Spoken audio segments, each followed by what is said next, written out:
Hello दोस्तों, RCM academy में आप सबका स्वागत है। मैं राजेश चौहान आज आपके सामने टॉपिक लेके आया हूँ हिंदी भाषा से रिलेटेड शब्दों का वर्गीकरण।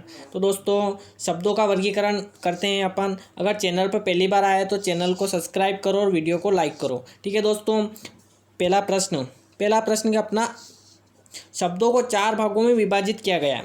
देखो दोस्तों, शब्दों को चार भागों में विभाजित किया गया। पहला किया गया रचना के आधार पर, दूसरा अर्थ के आधार पर, और तीसरा है उत्पत्ति के आधार पर, और चौथा अपना रूपांतर के आधार पर। ठीक है, इन सब का डिटेल में देखेंगे। पहला देखें अपन रचना के आधार पर।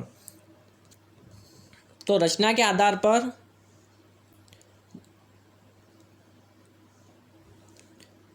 आधार पर शब्दों को तीन वर्गों में विभाजित किया गया है। ठीक है दोस्तों, पहला है रूढ़ शब्द, दूसरा यौगिक शब्द और तीसरा योग रूढ़ शब्द।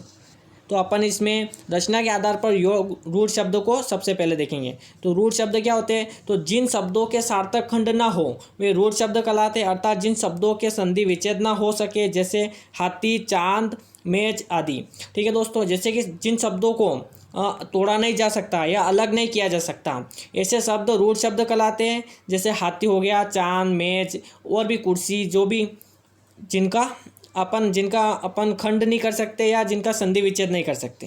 ठीक है दोस्तों, नेक्स्ट अपना यौगिक शब्द। ठीक है, जिन शब्दों का निर्माण दो और सार्थक खंडों से मिलकर होता है यौगिक शब्द कहलाते हैं। जैसे दो शब्द मिलकर एक नया शब्द बनाते हैं, ऐसे शब्द यौगिक शब्द कहलाते हैं। ठीक है दोस्तों, जैसे पुस्तकालय तो पुस्तक धन आलय, विद्यालय विद्याधन आलय। ठीक है दोस्तों, अपन इसको ऐसे भी याद रख सकते हैं कि जो दो शब्द मिलकर एक नया शब्द बनाते हैं यौगिक शब्द कहलाते हैं। ठीक है, योग यानी जोड़कर। अपना हो गया तीसरा योग रूढ़ शब्द। ठीक है दोस्तों, तीसरा हो गया अपना योग रूढ़ शब्द। जैसे इसमें योग भी आ रहा है और रूढ़ यानी एक अलग शब्द भी आ रहा है। तो जिन शब्दों का निर्माण रूढ़ और यौगिक शब्दों के से मिलकर होता है तथा अपने सामान्य अर्थ को त्याग कर एक विशेष अर्थ को ग्रहण करते हैं। जैसे जिसका जो सामान्य अर्थ था उसको तो त्याग देंगे और एक नया शब्द ग्रहण करेंगे, ऐसे शब्द योग रूढ़ शब्द कहलाते हैं। इसमें बहुब्रीहि समाज आता है। ठीक है दोस्तों, जैसे दशानन, लंबोदर, भास्कर। बहुब्रीहि समाज आता है, जैसे दशानन, लंबोदर, भास्कर आदि। ठीक है, अपना अगला आ जाएगा अर्थ के आधार पर। ठीक है दोस्तों, शब्दों का वर्गीकरण चार भागों में किया गया है। पहला है रचना के आधार पर, अपनों ने पढ़ लिया, और दूसरा है अपना अर्थ के आधार पर। तो दोस्तों, अर्थ के आधार पर देखेंगे अपन।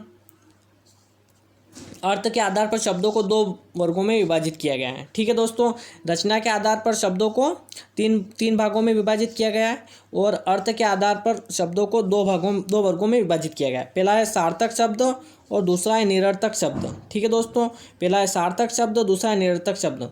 तो अपन सार्थक शब्द देखेंगे। विशेष शब्द पता चल रहा है सार्थक यानी सही, जिनका सही अर्थ समझ में आए वह सार्थक शब्द कहलाते हैं। जैसे कमल, भाई, देव आदि।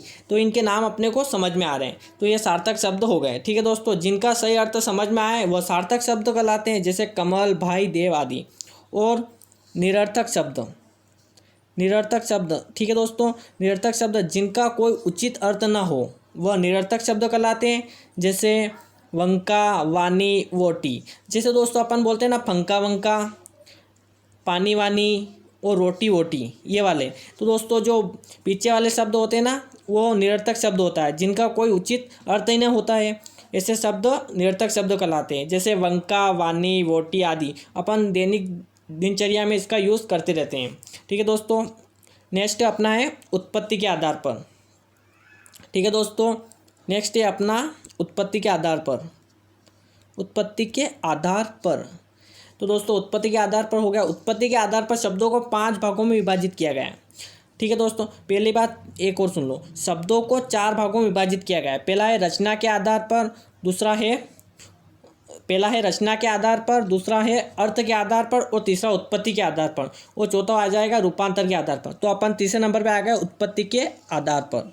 तो दोस्तों, उत्पत्ति के आधार पर शब्दों को पांच भागों में विभाजित किया गया है। कौन कौन से पांच भाग? जैसे तत्सम शब्द, तद्भव शब्द, देसी देशज शब्द और विदेशी विदेशज शब्द और पांचवा संकर शब्द।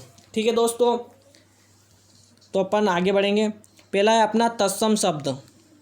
ठीक है दोस्तों, पहला है तत्सम शब्द। तत्सम शब्द वे शब्द होते हैं जो अपरिवर्तित रूप में संस्कृत के लिए गए हैं। ठीक है दोस्तों, जिनको परिवर्तित नहीं किया गया और सीधे संस्कृत से लिए गए हैं। जो संस्कृत में थे वैसे वैसे हिंदी में लिए गए हैं, जैसे पुष्प, अग्नि, बालक, कन्या, पुस्तक। ठीक है दोस्तों, ये सारे शब्द संस्कृत में भी मिलेंगे अपन को। तो ऐसे शब्द जो संस्कृत के हैं और सीधे बिना परिवर्तन किए हिंदी में लिए गए हैं, तत्सम शब्द कहलाते हैं। ठीक है दोस्तों, अगला है अपना तद्भव शब्द। संस्कृत के वे शब्द जो परिवर्तित रूप में हिंदी भाषा में मिलते हैं, जैसे सांप, सात, कान, जनपद। ठीक है दोस्तों, आदि। यानी जैसे कि तद्भव शब्द वे संस्कृत से सीधे संस्कृत में जो थे उनको परिवर्तित कर हिंदी में लिया गया है। ठीक है दोस्तों, ऐसे शब्द तद्भव शब्द कहलाते हैं। अगला आ जाएगा अपना देसी देशज शब्द। ठीक है दोस्तों, जो देसी शब्द जैसे अपन घर पे बोलते हैं, आम भाषा में बोलते हैं, ग्रामीण लोग बोलते हैं। ठीक है, यह शब्द ग्रामीण भाषा के लिए गए हैं। यह शब्द ग्रामीण भाषा से लिए गए और इनका मूल स्रोत संस्कृत नहीं है, जैसे ताला, चाट, गुटकी आदि। अगला है अपना विदेशी शब्द। विदेशी शब्द जो शब्द विदेशी भाषाओं से हिंदी में आए हैं, जैसे अंग्रेजी, डॉक्टर, डिग्री, डायरी, टिकट आदि। ठीक है दोस्तों, जो विदेश से आए हैं, विदेश से जैसे अरबी, फारसी, पुर्तगाली, जापानी, फ्रांसीसी, ऐसे शब्द जो विदेशी हैं और वो अपने हिंदी भाषा में आए हैं, उनको विदेशी विदेशी शब्द कहते हैं। ठीक है दोस्तों, तो दोस्तों पहला अरबी फारसी तो बाजार, अल्लाह, कानून, कमीज, फ़कीर, दरोगा, कागज़ और जिला, ये सारे शब्द अरबी भाषा से लिए गए, यानी विदेशी शब्द हैं। ठीक है दोस्तों, अगला है पुर्तगाली अलमारी, कनस्तर, स्त्री, प्रेस, कप्तान, गोदाम, बाल्टी, साबुन, संतरा, ये सारे पुर्तगाली है। ठीक है दोस्तों, अगला है जापानी रिक्शा। दोस्तों रिक्शा एक जापानी शब्द है। ठीक है, और भी अन्य शब्द हैं जापानी। अगला है अपना फ्रांसीसी, काजू, कारतूस, अंग्रेज आदि, ये सारे फ्रांसीसी शब्द हैं। और आ गया चीनी, लीची, चाय, ये चाय शब्द दोस्तों चाइनीस है और चाइना में 52 प्रकार की चाय पी जाती है। वैसे जनरल नॉलेज के लिए बता दिया। अगला संकर शब्द।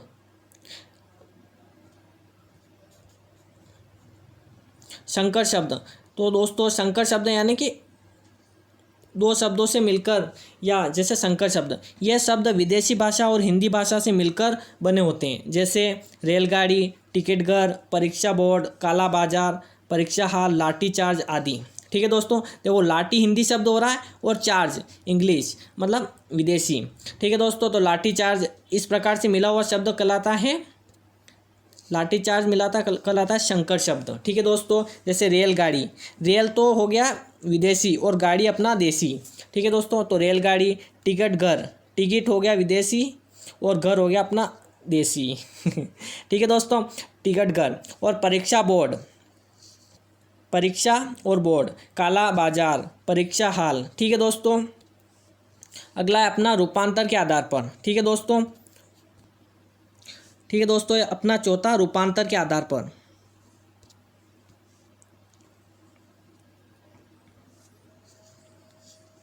यह चौथा लास्ट है। शब्दों को 4 भागों में विभाजित किया गया है। पहला है रचना के आधार पर, दूसरा अर्थ के आधार पर, तीसरा उत्पत्ति के आधार पर और चौथा है रूपांतर के आधार पर। यह अपना चौथा रूपांतर के आधार पर। रूपांतर के आधार पर भी शब्दों को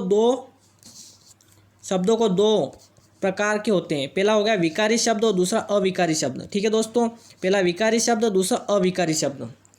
अपन पहले पढ़ लेते विकारी शब्द।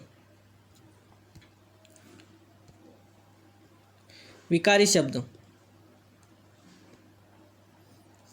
संज्ञा, सर्वनाम, विशेषण और क्रिया शब्द विकारी शब्द कहलाते हैं। ठीक है दोस्तों। संज्ञा, सर्वनाम, विशेषण और क्रिया शब्द क्या कहलाता है? विकारी शब्द कहलाते हैं।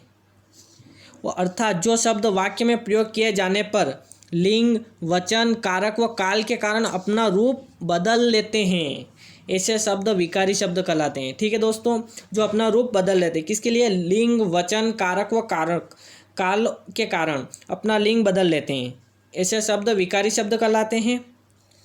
और अविकारी शब्द क्रिया विशेषण, संबंध बोधक, समुच्चय बोधक और विस्मय बोधक आदि शब्द अविकारी शब्द होते हैं, अर्थात जिनमें लिंग, वचन, कारक व काल के कारण कोई रूप परिवर्तन नहीं होता, अविकारी शब्द कहलाते हैं। ठीक है दोस्तों, इसमें रूप बदल लेते हैं, विकारी शब्द कहलाते हैं, इसमें रूप नहीं बदलते, अविकारी शब्द कहलाते हैं। ठीक है दोस्तों, वीडियो कैसा लगा? अगर वीडियो अच्छा लगा हो दोस्तों तो एक लाइक और शेयर ज़रूर करें, और चैनल पर पहली बार आए तो चैनल को सब्सक्राइब करें। जय हिंद।